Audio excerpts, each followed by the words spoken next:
Hi everyone, me again. I'm sorry if you're getting a little bit fed up of me by now, but I thought I'd do another video because there's not really a lot else to do. And today's video is going to be on ankle sprains. And this is because ankle sprains are such a common injury to happen within sport, everyday life, running, and I'm sure a lot of you either have sprained your ankle yourself or you know someone who sprained their ankle. So I thought I'd do a video today on kind of the importance of the right treatment techniques after spraining your ankle, and also the importance of prevention exercises to stop it happening again.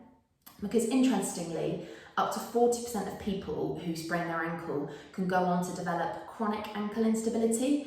And this is basically where people may suffer from reoccurring sprains of the ankle, and also a feeling of instability of the ankle and possibly giving way. So it's really important to do the right exercises after you sprain your ankle to prevent developing chronic ankle instability. So there's three kind of most important joints around the ankle that I'm going to talk about today. The first one is called the talocrural joint, and this is the main ankle joint. And this is between the tibia, the fibula, and the talus, which lies around here. And this joint allows us to basically bring our foot up and point our foot down. So that movement's called dorsiflexion and that movement's called plantarflexion. Another joint that allows movement of the ankle is called the subtalar joint. And this is between the talus, so that same bone that I just mentioned, and the calcaneus, which is also known as the heel bone. And this joint allows us to move our foot from side to side. So bringing our foot in is called inversion, and bringing our foot out is called eversion. And then there's a final joint around here called the inferior tib-fib joint. And this is between the tibia and fibula again, but the inferior side, so basically the lower part. And this joint allows us to have a small degree of rotation. So sometimes people can develop high ankle sprains, which is usually between that joint there, the inferior tib-fib joint. Loads of different ligaments and muscles that cross the ankle joint to give it stability and protection.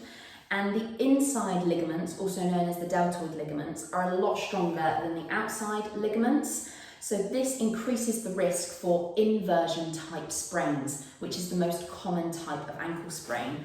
And this movement is a combination of inversion, so bringing the foot in, and plantarflexion, pointing the foot.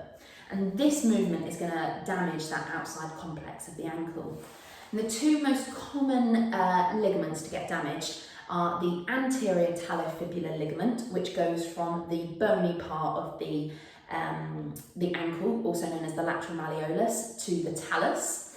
And the calcaneofibular ligament goes again from the lateral malleolus down to the heel bone, the calcaneus. And when these ligaments are damaged, they are classed in different grades, grade 1, grade 2 and grade 3 on the severity of the sprain. A grade 1 sprain usually causes mild pain and swelling, usually no bruising, and you are usually able to fully weight bear with a mild or no limp. And this is basically when the ligaments can get overstretched and maybe slight tearing in the ligaments. A grade 2 is more severe tearing of the ligaments, and this can cause definitely more pain and more swelling, and perhaps a little bit of bruising around the area as well. And you most likely won't be able to fully weight bear, and you might have a little bit of a limp.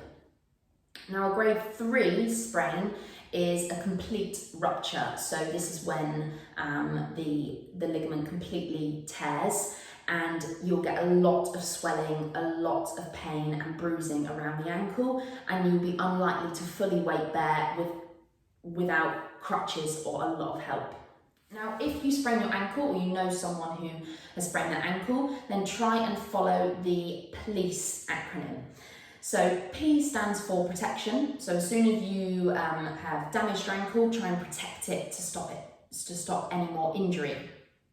O and L is for optimal loading. So just being sensible on the amount of load that you're putting on your ankle.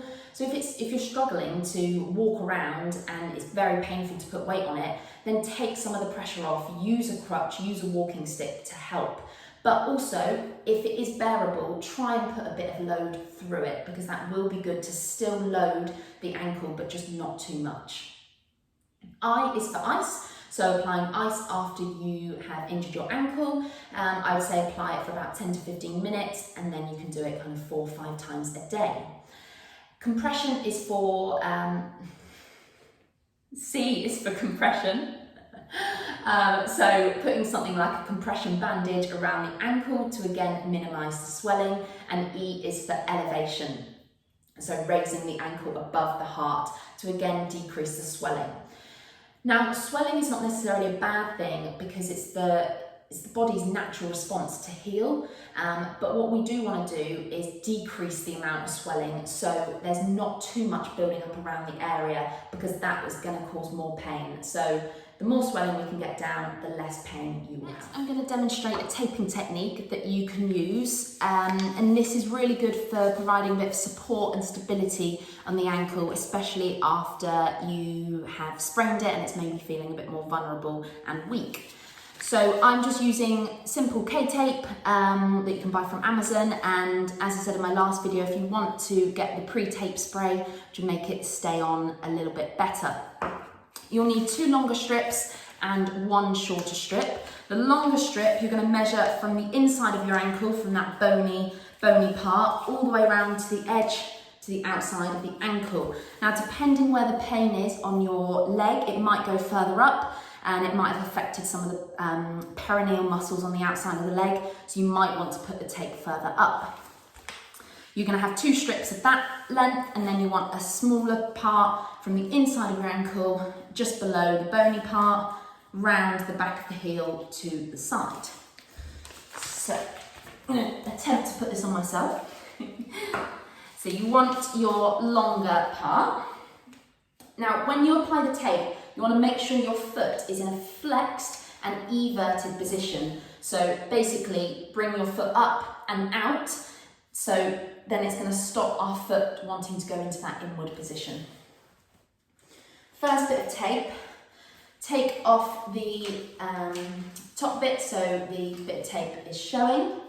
You're going to put this part on the inside of your ankle, so that bony part that I said. Just above it, stick it down and flatten it down. Keep that foot flexed and out. Now, peel off the back of the tape and still holding on to the end.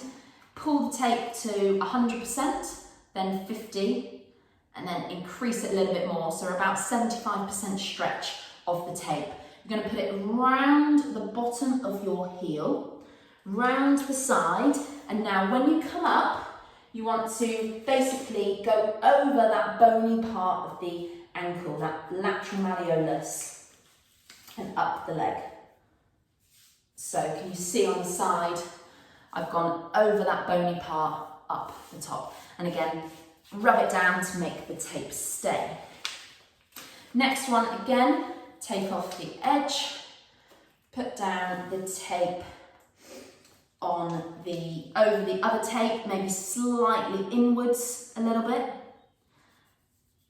around about the same area, rub it down, take off the paper backing, make it to 100% stretch, 50%, and then add a little bit more, 75%, bring it around the bottom of the ankle, again. Now this time, you want to bring it round, and you want to bring it slightly towards the toes a little bit more, okay? So bring it round again, but slightly inwards, and then flatten the tape down. So this way, can you see it's a little bit further across? This way we're going to target coming over that calcaneofibular ligament and the anterior talofibular ligament. So then you get the short strip, the final part, and tear off the end bit. Keep that foot flexed. Now pop that end bit, stick it down underneath that bony part of the inside of your ankle, underneath that medial malleolus. Flatten it down. Again, you're going to do 75% stretch. So 100, 50, add a little bit more. bring it round the back of the ankle, so around the Achilles tendon. Then bring it round the side, over that bony part of the outside of the ankle, flatten it down and pop it down there. And again, flatten it down, rub the tape to make it stick. And I'll show you what it should look like from the back. So hopefully that should give you a bit of stability. Next part of the treatment technique after an ankle sprain is regaining full range of movement in the ankle, which is really important. So as soon as pain allows you to, the best thing to do is trying to get a bit of movement in the ankle. So just simply, and this might be a few days after you sprained your ankle, just by putting your foot down and up. Simple movements, pointing your toes down and up, and just go to where you can. So it shouldn't be too painful, just getting a bit of movement in the ankle, and then as well bringing your foot in and then out, and try and do this little and often throughout the day. Then once you're happy with that and you're happy with your range and it's quite comfortable, then you can start to add a bit of resistance. So either with a resistant band, or you can use it some resistance with the other foot, and I'll show you how in a minute. With the resistance band, all you want to do is do the same movements but apply some resistance to it. So put it underneath your toes. What you can do is point your feet down and then slowly bring it up. Again, point them down, slowly bring it up. And if you want to bring your foot inwards, then you're going to put it the other direction. So fine, like that, and you're going to bring it in and then out. Again, nice and slow. And you can do it from the other side, pull in the inside and then pull out, which is probably going to be the hardest movement, and bring it in. Again, just little movements and when pain allows you to, and try and get that control of the ankle. Now, I would recommend trying to do that little and often, so not doing kind of like 10-15 minutes at one time, just doing a minute here and there a couple of times throughout the day. Now, if you've not got a resistant band, you can use your other foot as a bit of resistance. So by using your other foot to kind of push against it, so you can bring it through the movement and stop and bring it up, and then push against the other foot to add a bit of resistance. Push on the inside, add a bit of resistance, push on the outside, add a bit of resistance. So just do what works best for you. But best thing to do is work on a bit of active range of movement first, and then adding in a bit of resistance. What you want to work on in your exercises is balance work. Now, balance is really important at reducing the risk of another ankle injury. So as soon as pain permits, I would say add in some balance work. Now, this may be something really simple as standing on one leg while you're brushing your teeth, doing your hair, something like that. But try and do it little and often throughout the day. So about, for a minute or so, a couple of times throughout the day. A really good exercise that I want to give you is basically called proprioception clock. So what you're going to do, you're going to stand on your bad leg, and basically names in the clues in the name is go round the clock. So you're going to tap your toe out to 12, then 1, then 2, and so on. Go round the clock, tapping it down. So standing on your bad leg, and if you can, go right round the back and then go back again. And you can do different levels. So if this is too easy, maybe you want to lift the foot off and not touch it down. And again, if this is too easy, say to me who wobbles, you might want to reach out and bend that supporting leg. So you might want to reach out and touch the 12, reach out and touch the 1, reach out, touch the 3. So there's different varieties that you can do. But if you want to do the bending the leg, make sure that knee doesn't come in. All it's doing is working on that balance. So the next part of your treatment exercises would be potentially getting back to running and impact. This is only when pain permits and you feel ready to. But I would recommend going back to straight line running first, and then incorporating some change of direction and possibly some work on some uneven terrain to really challenge that balance and proprioception around the ankle. Now, at the start of this video, I expressed the importance of prevention exercises to stop ankle injuries happening. Now, I did my dissertation at uni on the effects that chronic ankle instability had on hip muscle activation, and it was really interesting researching about this actually, and researching it just stressed the importance of rehabilitation around the whole lower body rather than just focusing on the ankle after an ankle injury.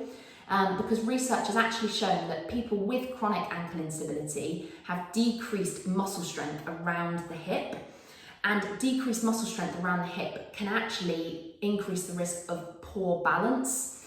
And as I said at the start as well, balance is so important at decreasing the risk of an ankle injury. So you kind of see the relationship there. If we have strong hips, then that's going to support the knees better and support the ankles. So it's really important to strengthen the whole lower kinetic chain rather than just focusing on the ankle. And because of the importance of the hips relationship with the ankle, I want to give you a really good glute exercise for you to focus on. Now, if you've got one, use a resistant band. Now you can use one like this size, or you can tie a longer one together and put this around your feet. So around your toes, like that. And then what you're gonna do, you're gonna have your feet hip width apart, bend your knees, and you're gonna do little steps from side to side, keeping your feet about hip width apart, not letting that other foot drag in, and lifting the feet. Nice and slow. Now you want to do this until you feel those glutes really working. So this may be 1 minute, this may be 2 minutes. It will completely vary. And I'd recommend doing this every other day. And as I said, till you feel those glutes really burn. Now, it's really important as well to keep up the balance work. So I'd recommend keeping up with that proprioception clock work, and maybe challenging yourself with the different variations and possibly doing it on an uneven surface. So you could even do it standing on a pillow or something like that. Just really challenge that balance. And other exercises you can incorporate in is simple things like squats, lunges, things like that. It's all going to help keep the lower body nice and strong to help protect the ankle. So I hope today's video was interesting, and I hope you all learned something. If you've got any feedback or any questions, please give me a message or pop them in the comments. And yeah, I hope you all enjoyed it. Thank you.